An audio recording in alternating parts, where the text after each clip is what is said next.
So the other day, I got an email from Brother Kelvin, and he brought up this article in the email, 4 reasons why Black Americans should move to Nairobi, Kenya.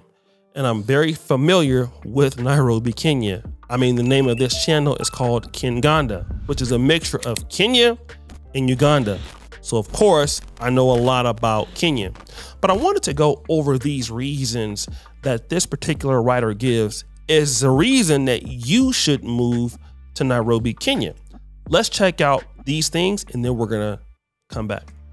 Reason number 1, being surrounded by other Black people. So she says this: one of the biggest draws of relocating to an African city is the ability to leave behind the systematic racism so heavily ingrained in US society. In Nairobi, the majority of the people you encounter will look like you, and people are generally quite friendly there. So let me kind of deal with that. So any African city will have people who look like you. The only pushback I'm gonna have towards that is they're gonna think you're different from them, okay?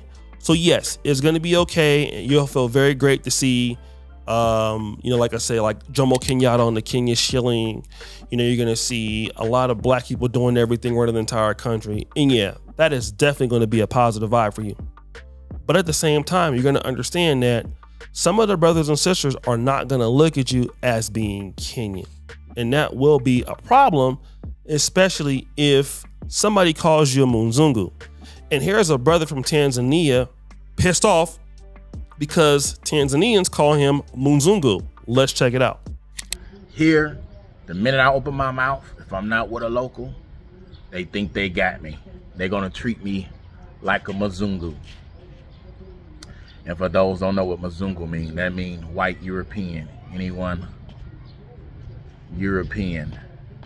That's what the word stands for. But sometimes they even try to treat me like one with raising the price up or whatever. So this is a dilemma that a lot of us from the diaspora face. When we come to Africa, we're Black like them and we want to be accepted into the society, but we are then looked at differently. Of course, people complain about being overcharged for prices, but to be fair, that happens to any African. If you're a Kenyan and you come to Uganda, you'll be overcharged. And if you're Ugandan going to Kenya or Nigeria, you'll be overcharged. Different accents means that people feel like they can raise the price, and this is gonna happen. So again, yes, people will look like you, but they grow up differently than we do. So we can't expect them to be or have the same experiences and the same principles that we do. And that's gonna be something that's a little bit disheartening for a lot of folks in the Black diaspora world who are really pro-Black and strong into that particular teaching, that, a lot of people in cities like Nairobi, Kenya, might not have a problem with interracial dating. They might think that's a great thing to happen, and that person looks like you, but they don't think like you. So I'm kind of iffy on the first one. I don't know if I really like that one. So let's go to number 2, having a lower cost of living. Another thing Black expats in Nairobi have enjoyed is the affordability of the city.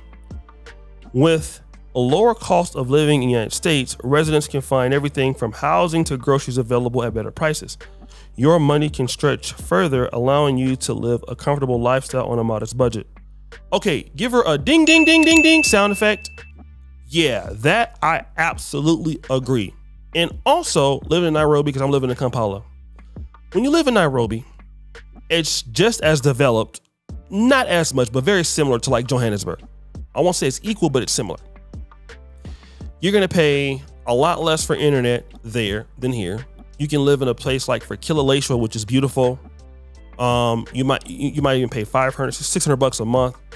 You're gonna have a gym in almost every apartment complex, especially like in Kilimani, which is a little bit more cheaper. And then because Nairobi is in Kenya, you're gonna have access to the coast of Mombasa where all the goods come in.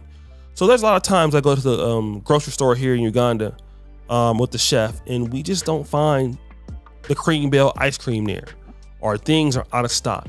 For example, sometimes I like Hennessy. It's like once a year. When I went to Carrefour in Nairobi when I was last there, shout out to the residential tourists because we had a great time. I saw the Hennessy 50th year of hip hop version that was there, and it was much cheaper than what it was here. everything is cheaper in Kenya and you get more of it. You can get brown rice in Carrefour. You cannot get brown rice in Carrefour in Kampala. You know, you don't know what you're going to eat that night because you have to look at what's in stock.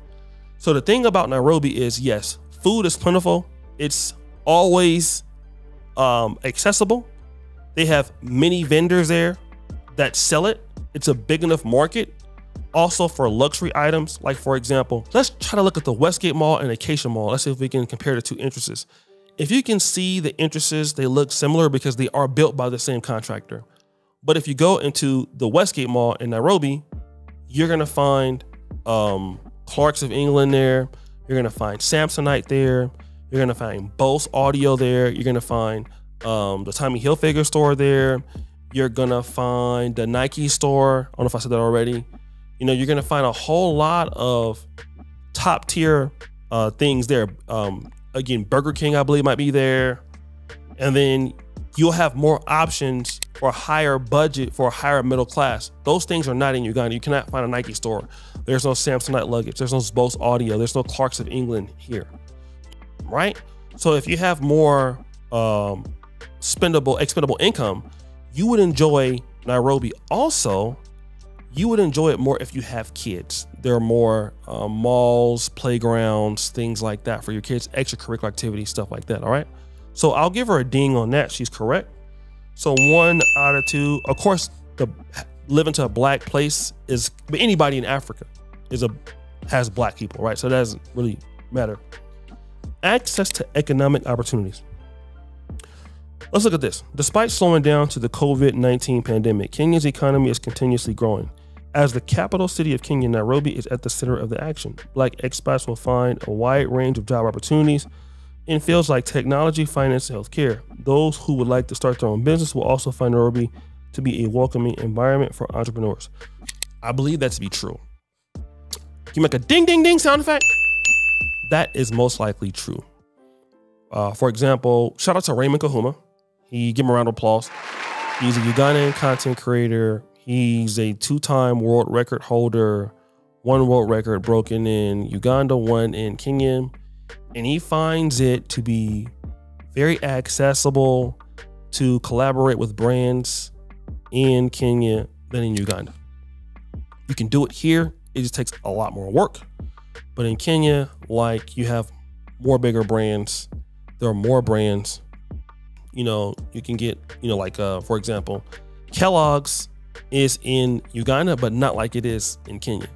Shout out to Man Talk KE, their podcast. One of them, Eli, has a really good deal. I believe he represents Kellogg's. I've seen it on his Instagram.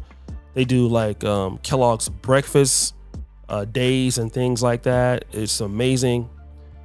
I don't really see that here in Uganda, in Rwanda. So I also see a lot more like film schools, technical schools. I see more people that are more, I believe, have a higher level of education in Kenya in comparison to some of the other African countries. And also they have a bigger diaspora with a lot more business opportunities, a lot more networking things that go on there, a lot more professional things happen there. So yes, I think it's most likely probably the best city in Africa for the diaspora to do those things. Probably beating Johannesburg, beating Lagos. Again, you know what they say, don't come for me, Nigeria, but Nigeria is for Nigerians, right?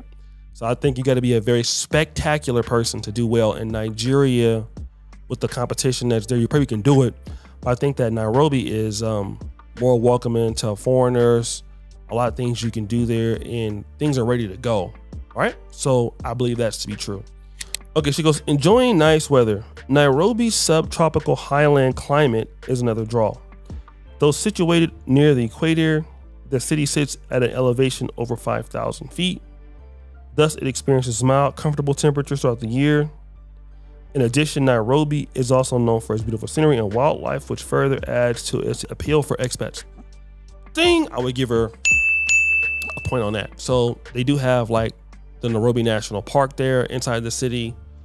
Weather can be colder than Kampala, but nice, accessible, a lot of outdoor functions, a lot of things happening. So also, if you like things like blankets and wines, it's huge. It originates there in Nairobi. I believe Oktoberfest is there. It's a 3-day event. Events are crazy, insane. A lot of people from the diaspora, like Khalees was just in Nairobi. They're coming there. Shout out to Khalees. She follows us on Kinganda on Instagram. So 3, right? Let me kind of go back to the 4, the first one. She says that there is a growing African-American expat community in Nairobi that can make you feel at home. Here's why I don't think that's a really good reason to choose a place. It is, but you know, Accra has that. Tanzania has that. Kigali can have that. Joburg has that. You know what I mean? I don't know how that's a differentiating factor for why you should move to Nairobi. But yeah, there are a lot of brothers and sisters there that are doing very well. Shout out to Traverse Culture here on Instagram. Shout out to Kia. She's been doing tours in Nairobi for a long time. I had a chance to interview her about 3 or 4 years ago. When I was there in Kenya, she had a summit on December 30th. I believe she acquired 146 acres of land in Kenya.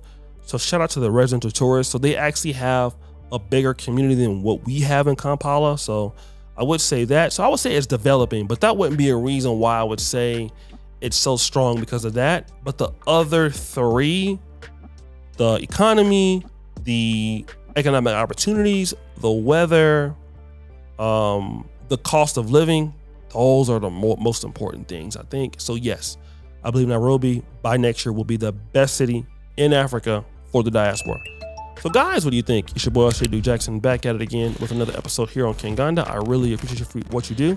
We're out.